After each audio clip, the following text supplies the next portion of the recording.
Released from the five faculties, the base of infinite space can be known thus. Can we list the five faculties first? Yes, five faculties are eye, ear, nose, tongue, body and body. Five. Because the mind is not included there. So the mind is purified of these five faculties. And therefore, that is, when you attain the fifth or first immaterial jhana, your mind will be preoccupied with the infinity of space, and the senses, eye, ear, nose, tongue, body and mind, have become temporarily defunct. You don't use them. Five faculties you don't use, but only the mind, eye, ear, nose, tongue, body, you suspend, stop, don't use them. And that is why in the description of the infinite of space it is said, Nananta Sanyanang Amanasikara, Patika Sanyanang Attangama. Nananta Sanya means perception of various things coming through eye, ear, nose, tongue, body and mind. You don't have. And then the contact of whatsoever with eye, ear, nose, tongue and body are all temporarily suspended. What works at that time is only the mind. Does the five faculties apply indriya? No. These are spiritual. They are not taken into consideration here. Those are separate. But when you go to, if you use Saddha, Sati, Virya, Samadhi, Panya, that kind of faculties, then we are not talking about infinite or space. Then we are talking about vipassana meditation. Now, infinity of space has nothing to do with the vipassana meditation. It is samatha meditation achievement. And therefore, what we do is we temporarily suspend our eyes, ears, nose, tongue and body from perceiving and contacting any of their objects. With eyes we don't see, with ears we don't hear sounds, with body we don't touch, and with tongue we don't taste, and with nose we don't smell. All these are temporarily suspended through the process of jhanic practice, and keep the mind focused on the infinity of space. That is a perception. Would it be, you could not, would it be safe to say that when you say perception or feeling, that it's not knowable by the mind because there is no perception or feeling? We will come to that later. Okay? Then, space is infinite. The base of infinite consciousness can be known thus. Consciousness is infinite. Now, that is the second level of immaterial attainment. At that level, the meditator, especially meditator, not any person who has not been meditating, this refers to the meditator. The meditator knows now the space is no longer there. What the mind is preoccupied with is consciousness is infinite. Nothingness can be known thus, there is nothing. That's the third level of immaterial attainment. So, Kotthita's question is, what can be known by purified mind consciousness, released from the 5 faculties? So, without the 5 faculties, with the pure consciousness, what can be known? So he gave 3 states, 3 things you can know. What are they? Infinity of space you can know.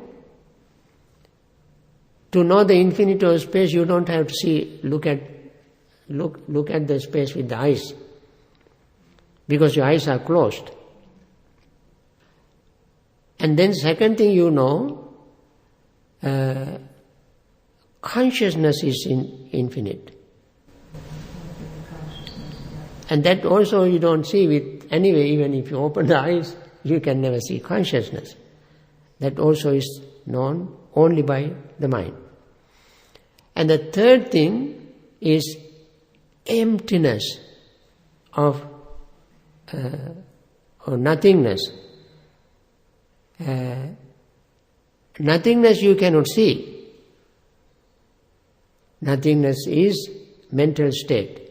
Only the mind knows what nothingness is. If you see something, then what you see is not nothingness.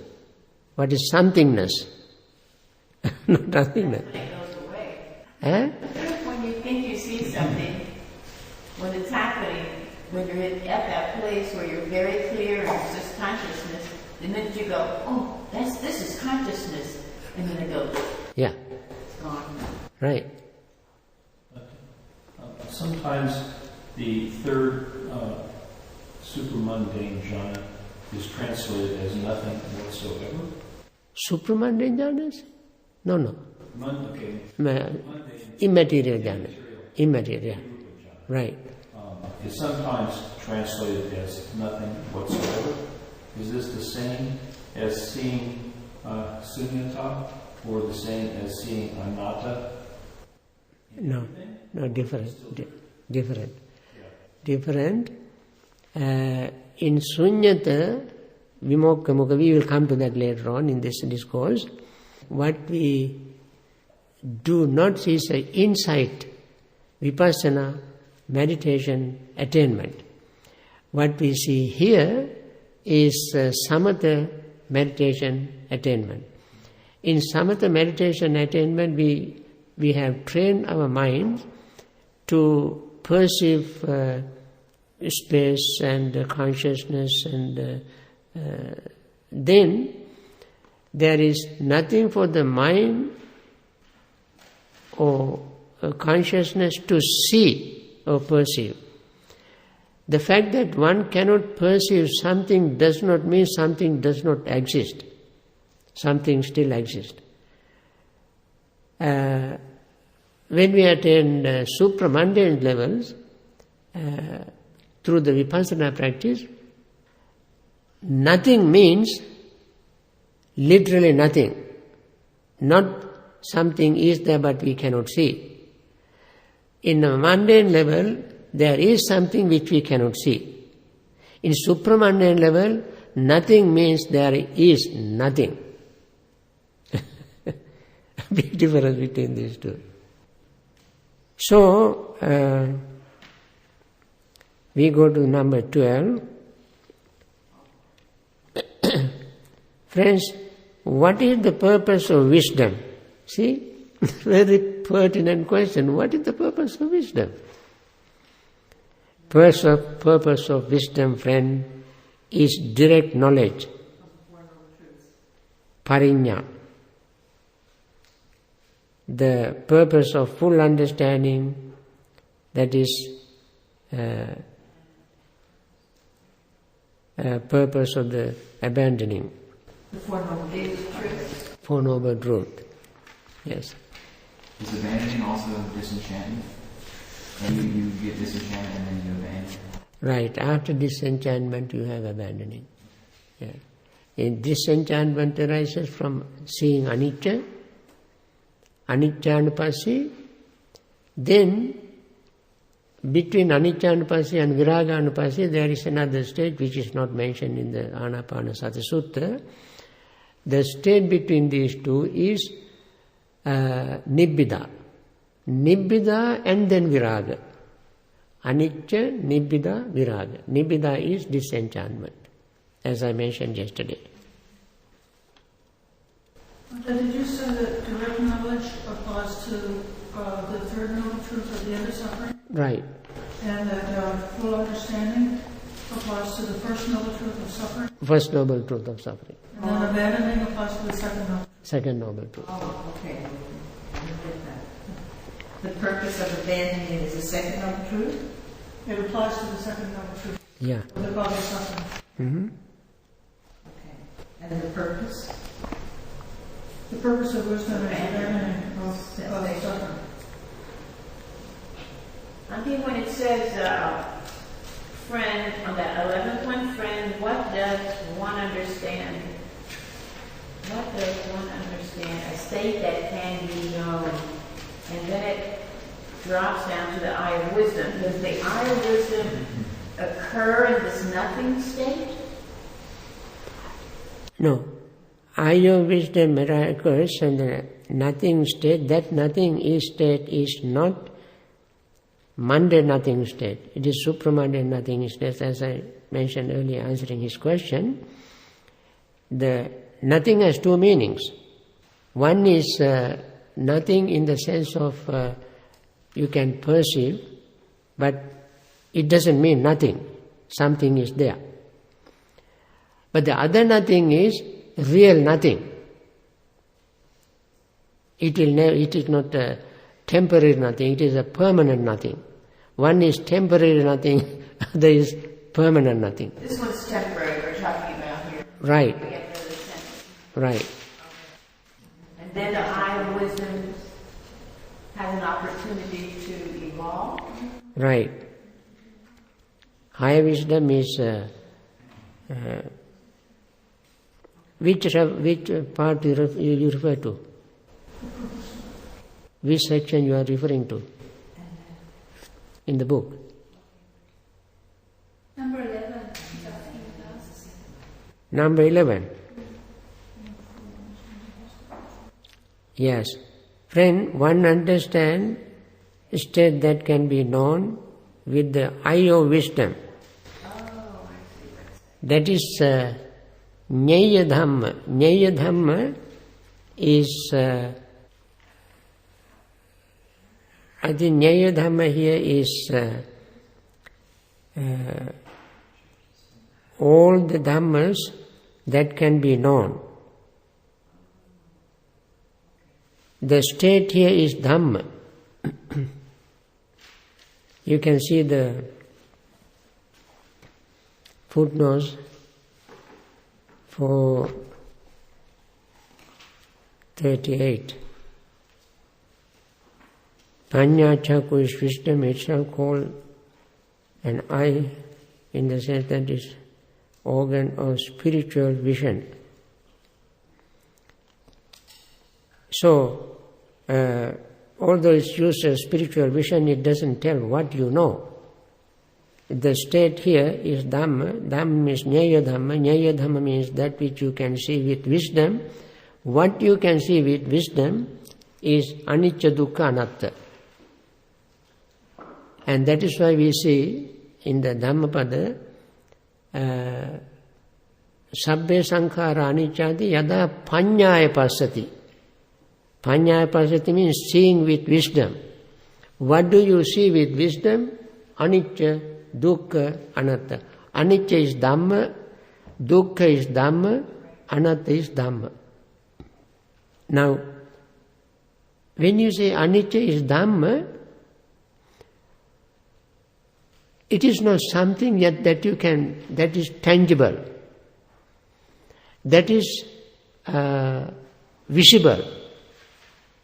Dhamma is not something visible, something tangible, but only the mind will know. For example, anicca, impermanence, some impermanence you feel, like sound, smell, taste and so forth, you feel things disappearing. But the very nature of disappearance can be known only by the mind. And that knowledge applies to anything impermanent, not sound, taste, smell, touch and so forth, but even the very mental state. Mental state is impermanent, but there is no way to know the impermanence of mental state through our eyes, ears, nose, tongue and body. But only the mind can know it. And therefore, when the Buddha used the word Nyaya Dhamma, knowable Dhamma, it includes all anicca, dukkha, anatta, and even nibbana. Nyaya Dhamma.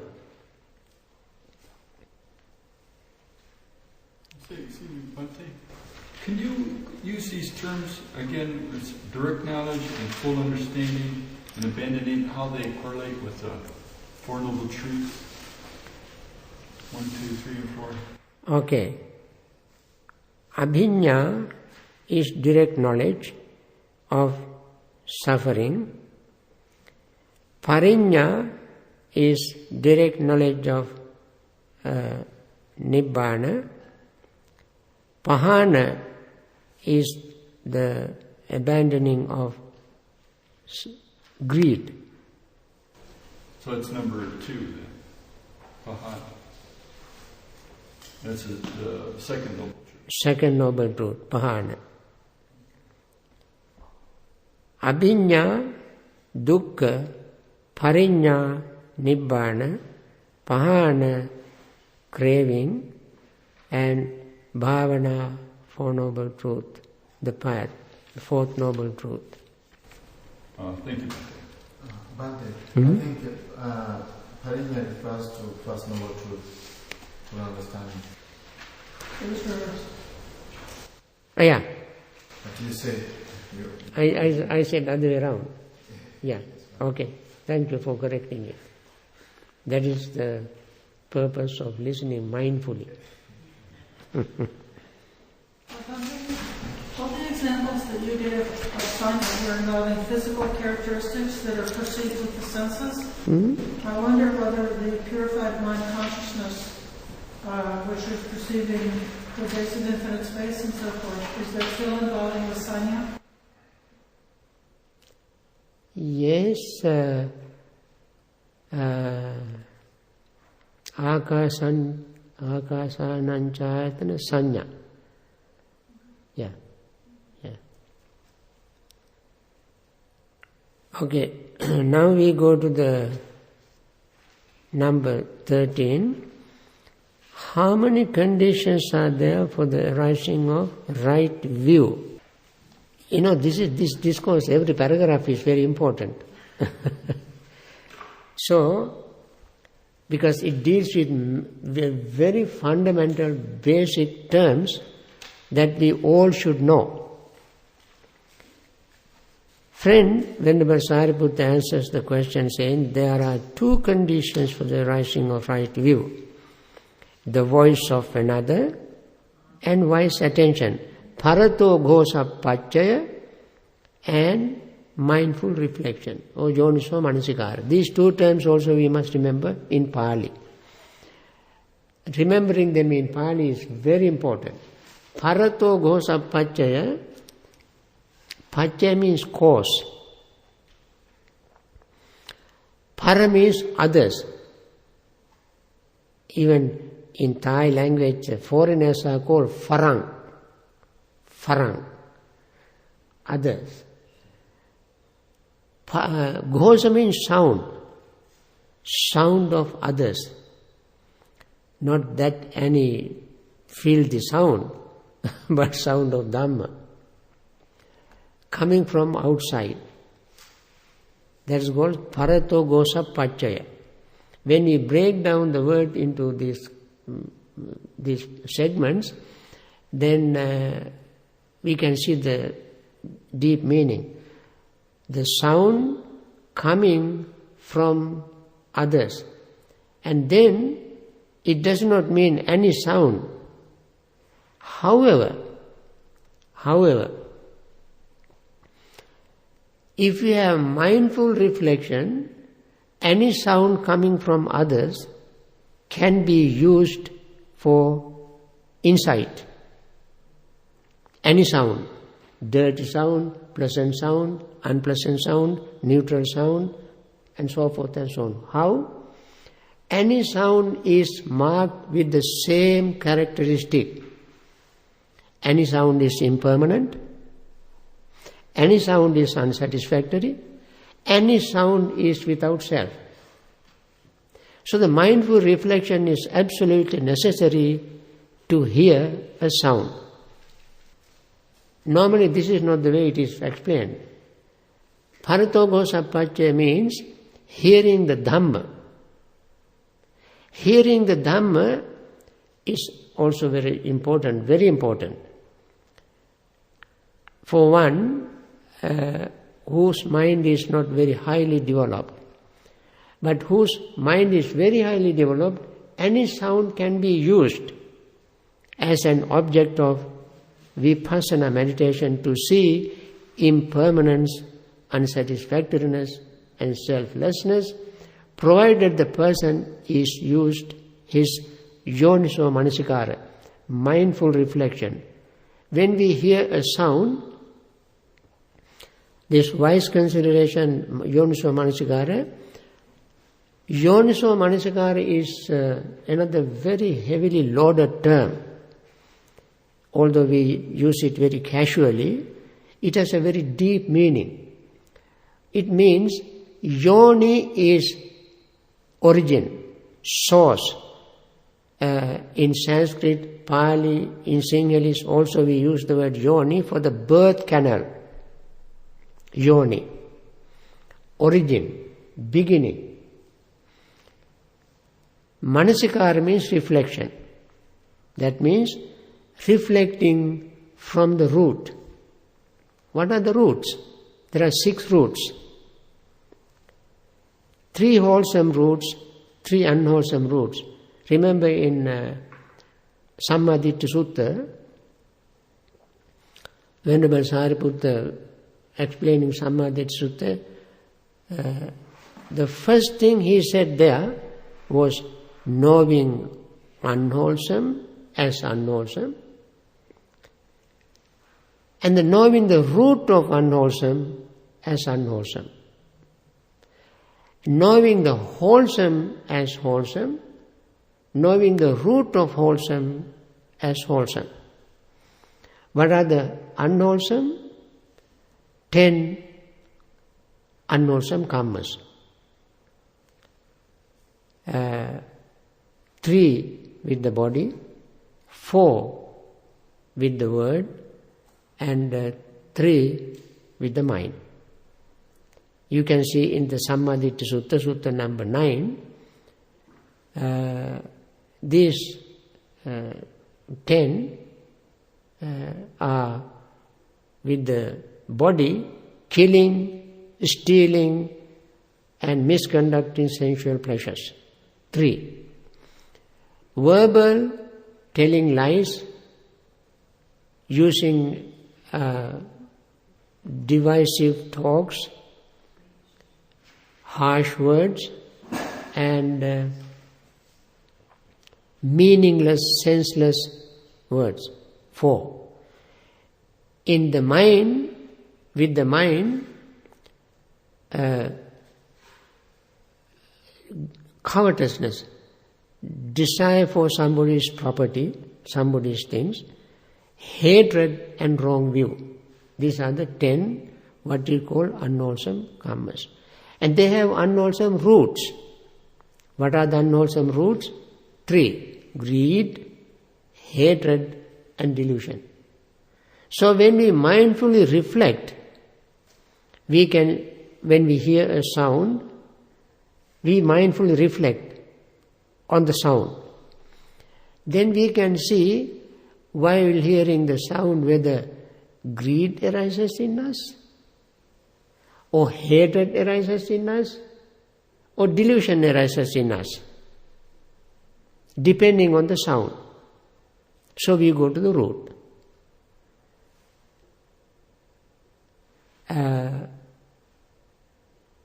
And if we have the unwholesome roots, when we hear the sound to kill someone, by hearing when you hear the sound, you feel like killing the person.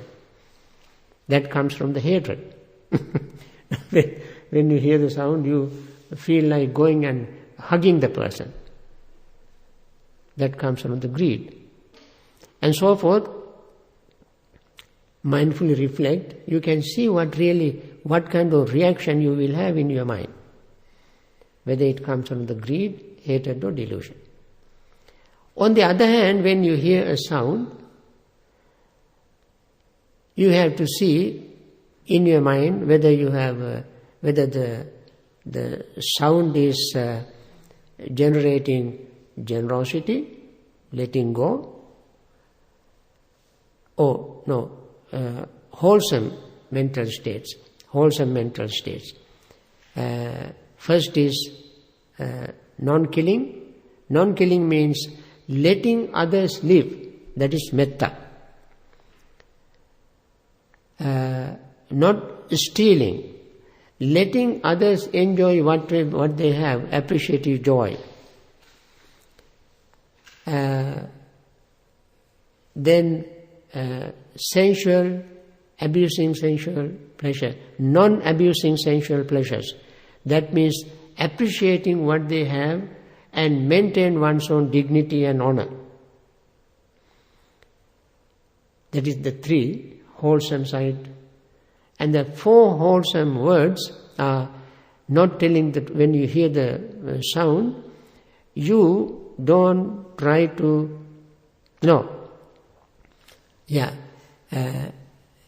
you don't try to lie about what you have heard, or you don't use the sound to abuse the person, or when you hear the sound, you will not develop hatred, or when you hear the sound, you will not make a joke out of it and make it a nonsensical things. Then you are cultivating wholesome mental state. And when you hear, I use only one example as sound, we can use many examples. When you hear a sound, you don't have a covetousness to possess that sound thinking, I wish I have that sound. You don't have, you simply let the person have that person's sound. And you don't hate the person by listening to the sound. Even if the sound is unpleasant, you don't hate. Or when you hear the sound, you will not have a wrong view that this sound is coming from the soul, and that person must have a very strong soul, good soul and so forth. You don't have wrong view. And then you will look at your mind, how do you react this way? You react this way because you don't have greed, you don't have hatred, you don't have delusion. So when you mindfully reflect on your own reaction to the sound you hear, you can see the way how you react. If it is unwholesome, you don't cultivate it. If it is wholesome, you cultivate it.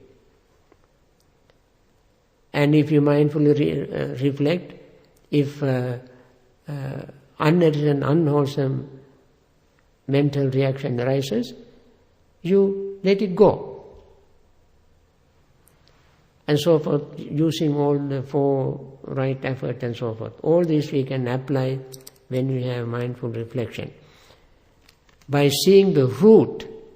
So mindful reflection, yoniso manasikara in simple sense, means always going to the root of our mental states whenever something arises. This is bringing up something that I experienced Sunday here. speaking of hearing. I was out walking, it was a beautiful day, the deer were running, and then someone very close by was shooting a gun over and over and over again. And with each shot, I felt myself become more troubled, more disturbed, and I don't know if I don't think it was wholesome. I don't think it was hatred on my part, but if it was anything, a hatred of their ignorance, how could I use that to be a more wholesome experience? I think when you hear something like this, the best way to deal with that is equanimity, because we don't know whether the person is shooting for pleasure or whether the person is playing with a gun, whether it is a child or whether the gun shot sound is something they use to break the ground using dynamite. It was guns. It was the people next door shooting guns, and it was really loud. And all I could think of is, if this went into an animal or another person because of how strong it was, how much it would hurt them. Well, I was taking a picture of a deer just as this boom, and of course the deer took off running, and I went through a whole gamut of emotions, from anger to fear to sadness. I was trying to defend that person who was shooting. Can I relate something? Yeah. Because in support of your thought of dynamite, 3 weeks ago, it was also on a Sunday, I heard some gunshots off in the distance, this direction, and I just kind of like noted it, and there were 3 of them, and the third one was so incredibly loud and like almost earth-shaking. I mean, it would like almost rattle your teeth, that it could not have been a shotgun. I used to shoot shotgun. Fortunately, I had poor eyesight. I couldn't aim and kill anything. But what they're doing is they are dynamiting over here. I don't know for absolute fact. I know, I'm from West Virginia. That was a shotgun. The people next door, not these people, but the people that live on the other ridge. Opposite from the soccer house? Uh-huh. Yeah. I think some of the people walk out, and I think they must sit in their yard shooting their gun. Yeah. Well, they must have a huge gun there. Oh, it's... Okay. It echoes. So now, instead of trying to analyze the gun, what I would do, since we don't know whether it is a gun or dynamite and so forth, all we hear is the sound. So what I would do, first I try to be equanimous. If that doesn't work, I use my compassion for this man, because he is committing unwholesome karma, and I use my compassion for these poor animals, because they are frightened. And I use my mindful reflection to think how ignorant people are. So we try to find out an excuse to let it go, so that it will not bother us. How can, even if we are bothered by that, what can we do? He has already shot the gun, sound is already gone, bullet is gone, and everything else. After that, nobody can do anything about it. So we try to console ourselves at that situation, excusing the person, having compassion for the animal and the person, knowing the person's ignorance. Actually, as the Buddha said, all evils springs from ignorance. No evil can come out from wisdom. All come from ignorance.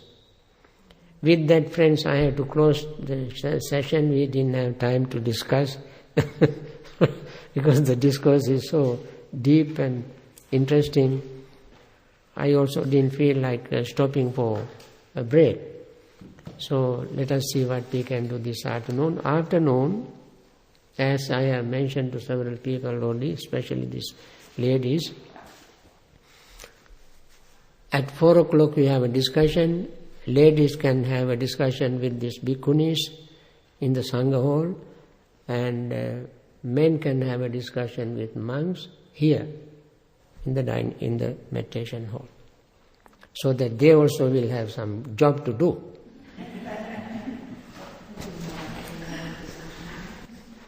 Okay.